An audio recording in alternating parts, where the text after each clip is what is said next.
Fellow Kenyans,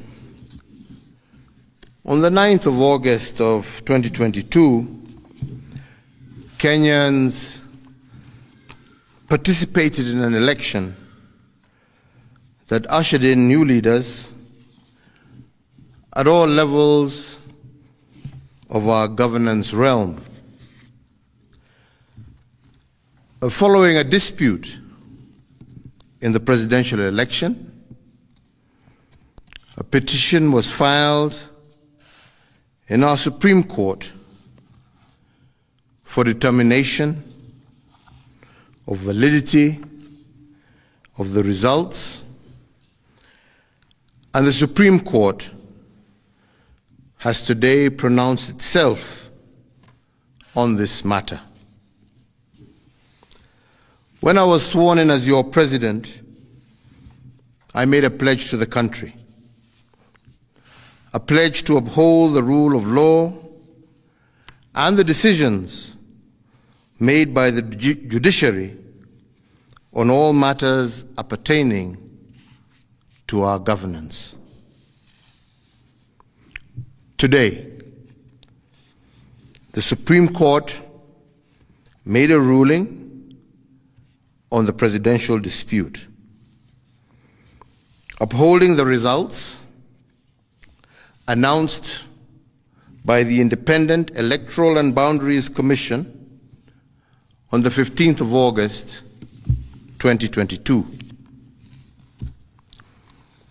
And in keeping to the pledge that I made to uphold the rule of law when I took the oath of office, I commit to executing the orders of this court to the letter.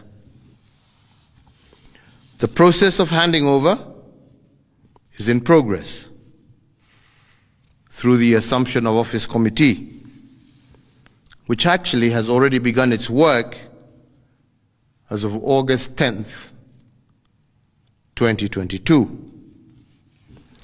And indeed, it is my intention to oversee a smooth transition to the next administration, and all the necessary orders to facilitate this process have already been issued. And because democracy is a work in progress, I urge the country to respect the institutions that midwife our new leaders. And in doing so, I also urge citizens to constantly put them under scrutiny, for this is the civic duty of every single Kenyan. In particular, this civic duty requires every citizen to constantly put the truth presented by our constitutional institutions to test. And they must test them for coherence, but also for correspondence. They must constantly scrutinize the coherence of the truth given by these institutions, and to ask themselves whether the truth has been coherent from one election to another.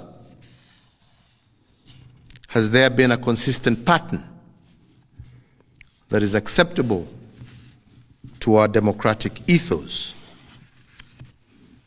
We must ask ourselves, is it about numbers, or is it about process? Which of these two is it?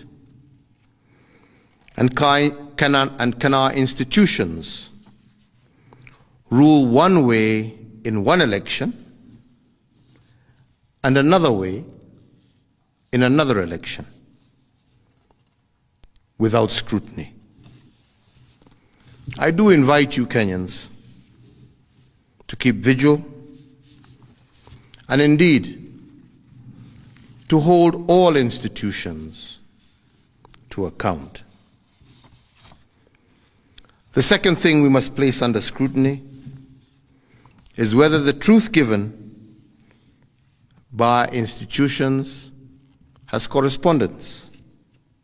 That is, do the truths given by our institutions correspond with what is observable by the citizen? True beliefs and true judgments must correspond to the actual state of affairs.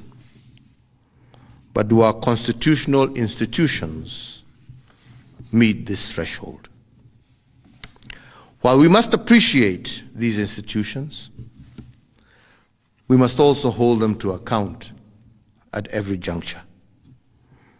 And their truth has to be consistent and coherent.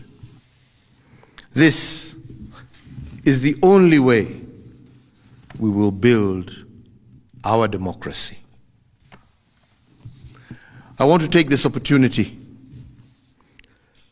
to thank every single Kenyan for holding a peaceful election. And for this, I want to thank God, and I want to thank our political parties, but I also want to thank every single individual Kenyan for bringing us thus far.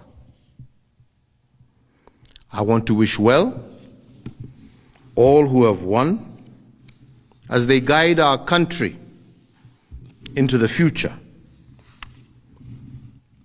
And I thank you all for the opportunity to serve, and I say, may God bless you all, and may God bless this great Republic of Kenya. Asante.